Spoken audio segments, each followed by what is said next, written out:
Nah, di sini contohnya PT Bali didirikan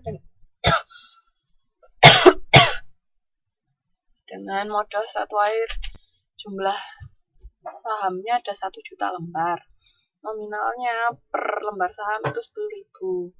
Ditempatkan 300.000 lembar dengan kurs 110 atau 11.000 rupiah dan disetor 200 lembar. Terus PT Bali memiliki laba ditahan sebesar 1,5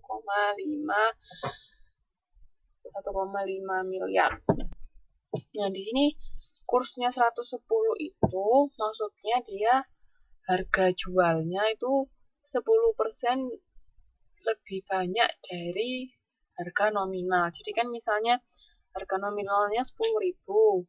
Nah, terus kursnya itu 110, jadi dijualnya itu 110%-nya dari harga nominal. Jadi makanya harga jualnya adalah 11.000. Itu maksudnya ya, kurs. Kalau kursnya 100 ya berarti sesuai dengan harga nominalnya. Nah, ini gini nyatetnya. Jadi modal saham tadi kan diterbitkan sebesar 1 juta kan. 1 juta itu lembar nominalnya. Nah, tapi yang disetor, maksudnya yang ditempatkan itu kan yang mau dijual, tapi yang sudah disetor, yang sudah terjual itu cuma 200.000 lembar. Nah, caranya gimana? 200.000 lembar ini dikalikan 10.000 nilai nominal.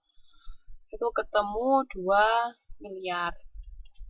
Sini. Nah, karena dia dijualnya kan 10% lebih besar dari harga nominal, makanya ada agio saham.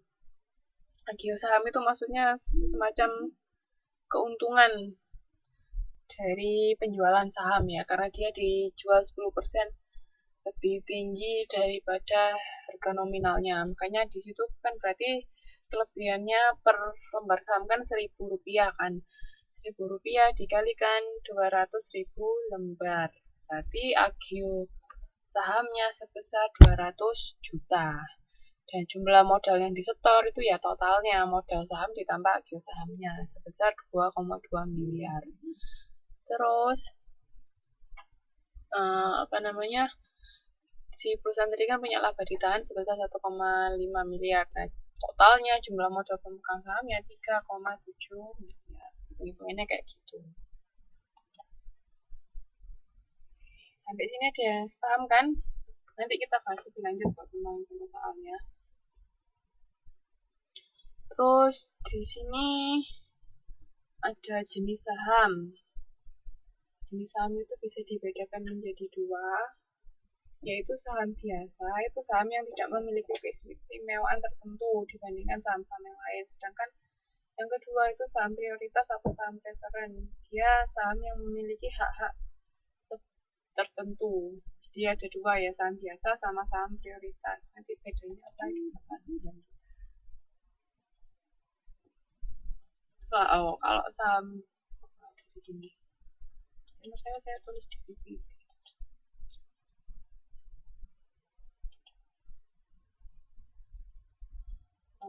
Kalau saham preferen itu biasanya dia memiliki keuntungan bisa ikut rapat umum pemegang saham. Terus kalau misalnya dividennya itu lebih bisa dapat lebih besar daripada pemegang saham biasa kayak gitu. Jadi kalau yang saham preferen itu dia memiliki keuntungan lebih dibandingkan saham biasa. Jadi kadang juga kalau ada kondisi tertentu dia akan lebih didulukan daripada pemilik saham biasa. Bedanya ya. Terus di sini ada contohnya lagi. PT Abadi mempunyai 2 jenis modal saham, 1.000 lembar saham prioritas 8% dan 4.000 lembar saham biasa. Pada tahun 2008, 2009, dan 2010, perseroan memperoleh laba sebesar 300.000, 550.000 sama 1 juta. Jadi laba ditahan masing-masing tahun adalah 100.000, 200.000 sama 400.000. Di sini ini perhitungannya. Jadi kan laba bersih itu nggak semuanya dibagikan ke pemegang saham. Biasanya ada yang ditahan untuk untuk digunakan untuk kepentingan perusahaan, jadi untuk menjalankan bisnis tahun berikutnya. Nah, sekarang saya mau tanya, perusahaan kalau laba pasti membagikan dividen apa enggak?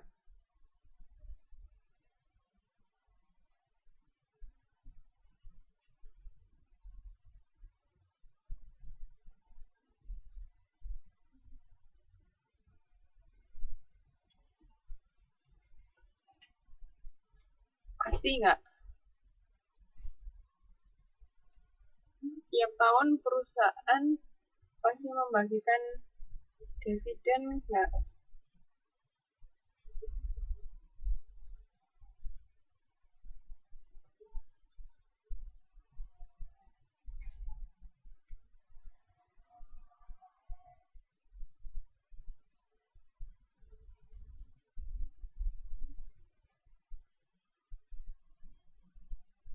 Pasti.